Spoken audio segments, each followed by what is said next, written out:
Hello বন্ধুরা, তোমরা সবাই কেমন আছো? ভালো আছো তো? অ্যাট প্রেজেন্ট আমি এখন দিল্লিতে আছি, ঠিক আছে? আজকে আমি গেছি জনপথ মার্কেটে। তো জনপথ মার্কেটে গেছি না, টুকটাক কিছু জিনিস কিনেছি, তাই তোমাদের সঙ্গে শেয়ার করছি। দেখো, এটা একটা এভিল আইস কিনেছি। এত সুন্দর দেখতে, জানো, আমার না খুব ভালো লেগেছে, তার জন্য কিনে নিয়েছি। আমি না, এটা ছেড়ে লাভ নেই, এটা কিনে নিই। এটা কিনেছি।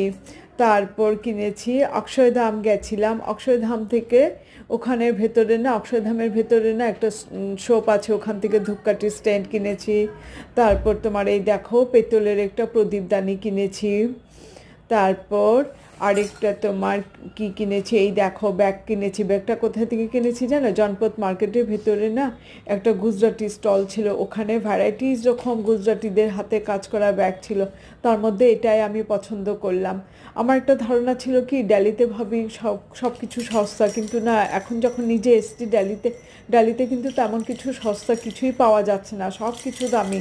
এটার দাম কত নিয়েছে জানো? এটার দাম নিয়েছে 350, ইভিলাইসটার দাম। তারপর তোমার দেখো, আমার ফ্ল্যাটের ভিউটা দেখো।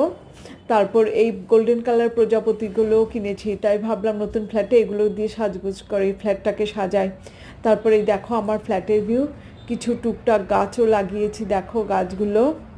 এই দেখো গাছগুলো, দেখো ফুল ফুটে আছে, এটা জ্যাট প্ল্যান্ট হচ্ছে। আরও দেখো টুকটাক লাগিয়েছি।